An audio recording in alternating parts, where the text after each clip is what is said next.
Good day, folks. Welcome to our first initial segment of Cooking with Stu Gold. I'm the chef here at 1280 restaurant at McMaster University, and I thought, let's do a fun little segment and try to show you guys how you yourselves can make good, wholesome food at home without having to pay too much money.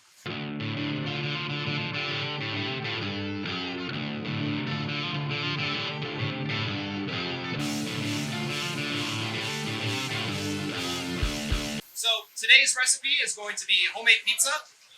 We picked up a pizza dough from Fortino's. The cost on this pizza dough is $3.39, and we are going to make our own homemade pizza for a fraction of the cost that it would be to order it and have it delivered at home.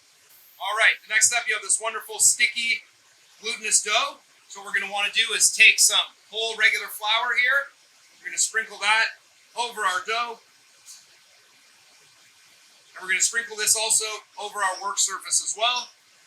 So we have nice flour to roll our pizza dough out on. Now, first thing we'll do is we'll take that dough, we're going to kind of beat it down a little bit, push it down, roll it around. Make sure that it's nice and fully covered in some flour. Kind of want to beat it up a little bit.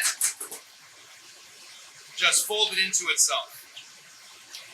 Doing this loosens up the glutens a little bit and will allow for our pizza to spread a little bit further and roll out nicely.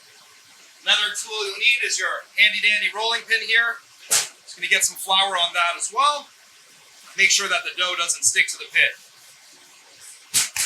Alright, so our next step is to get this dough, we're going to roll it out into a circle as much as possible so we can stretch it onto our pizza pan. Now, I've done this recipe before, and actually this particular dough, the size of this dough, will actually yield 2 pizzas. So the first thing I'm going to do is I'm just going to take this dough, I'm going to cut it right in half, just like so.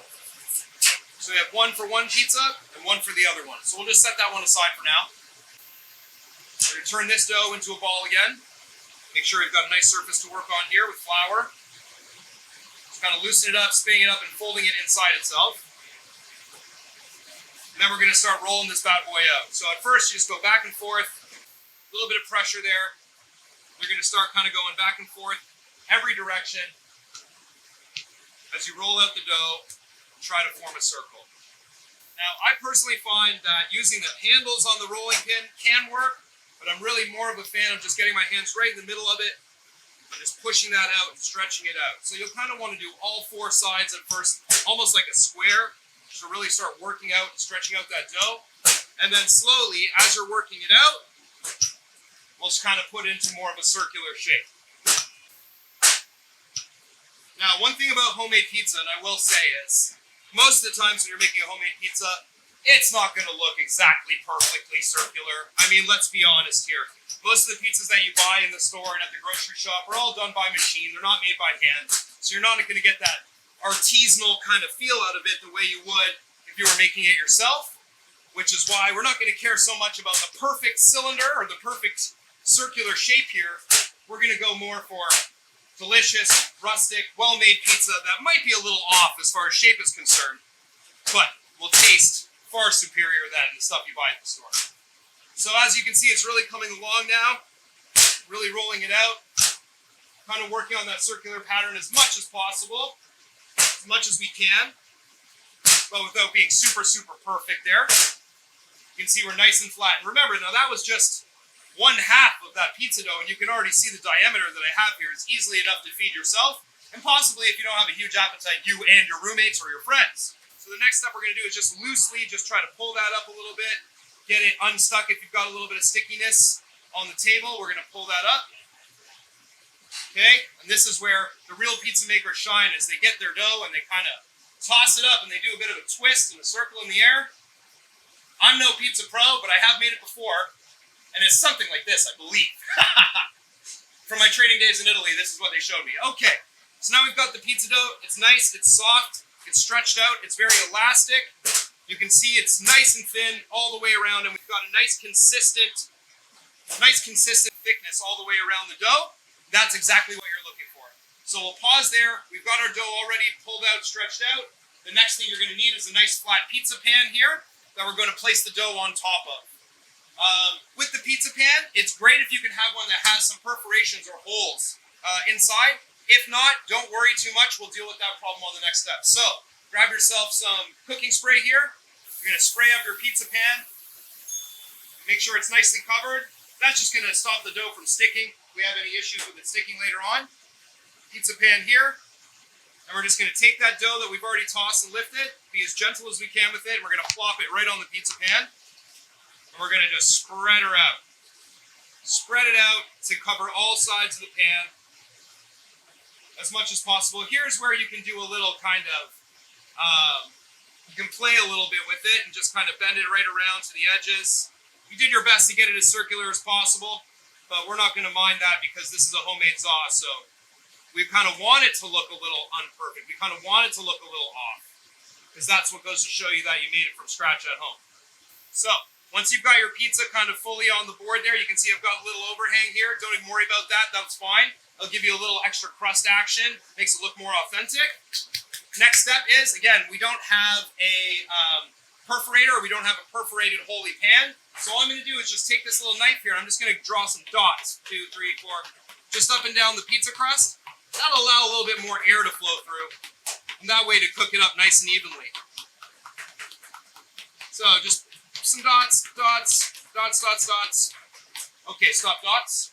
Now, next step, we have some beautiful tomato sauce here. This is the main focus of our pizza. So we're going to take some of this beautiful tomato sauce, drop it right in the middle, make 2 nice spoonfuls right in there, just like so. And then we're going to start to just slowly make a spiral. We're stretching that sauce all the way to the edges as much as possible. For myself personally, I don't really like a naked crust. I like to pull my toppings right to the edge as much as possible so I get those delicious toppings in every single bite of my pizza. I guess there is something to be said for having a garlic dip in a naked crust, but to me, it's like, why wouldn't you want to dip all those delicious toppings into that crust as well, right?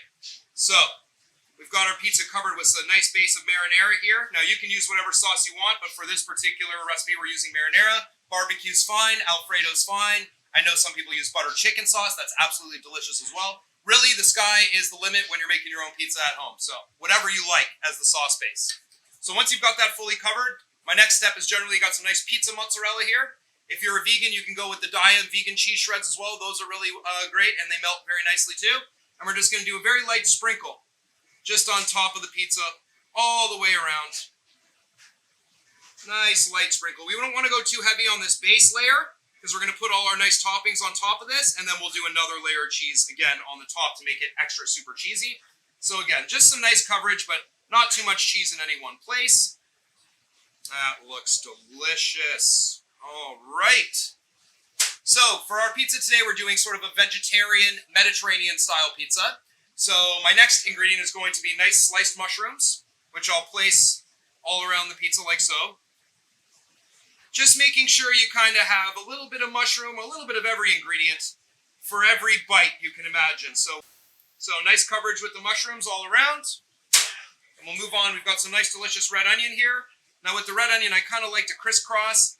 Mostly what you get here is just kind of cool designs. So I put some circles going one way and then I'll crisscross them again. Just to make a kind of neat little concept of a design where it looks a little bit fancy. This is how, as Gordon Ramsay says, you elevate your cuisine. Elevate. To make it a little bit nicer, a little bit more sort of fancier than what you might get at the grocery store. And finally here I've got a nice little mixture of Mediterranean ingredients. We've got a little bit of artichoke heart, some black olive, and some roasted red pepper.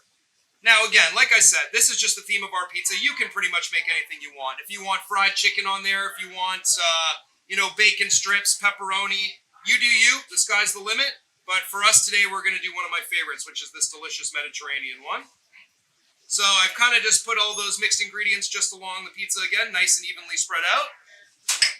And then the final step is the last little bit of mozzarella we have here. We're going to just kill that off by sprinkling that again all over the top of the delicious toppings. So it'll get nice and melty, ooze all over the toppings, and really come together in that final product.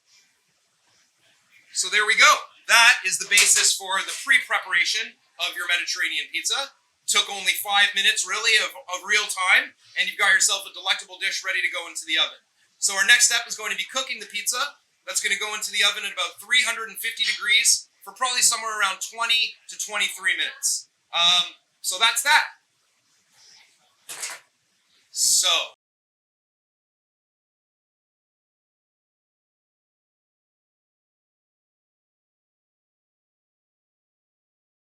All right, friends, so here we are with our finished product, our Mediterranean homemade pizza. Looks absolutely delicious. Cheese is perfectly melted. We've got nice golden browning around the crust. Everything looks absolutely gorgeous. And I'm sorry for all of you that can't actually smell the aroma coming off of this pizza. It is incredible, absolutely incredible. So our last step in sharing our delicious creation here is just to take your chef knife, or you might have a pizza roller at home, and we're just going to cut into 8 as equal as we can slices so we can share with our friends. So I'd go 1 right in half, like so, and then 1 cross, like so. You got yourself 4, and then we'll do another through the middle, and through the middle. You've just created yourself approximately a maybe $6.75 medium Mediterranean 8-slice pizza, homemade, best ingredients that money can buy, well under the value of a delivery standard pizza that you get from any of your local delivery joints. And let me tell you, it's going to taste 100 times better than anything you're going to get out of those places. So, eat up, delicious meals, hear from us at 1280.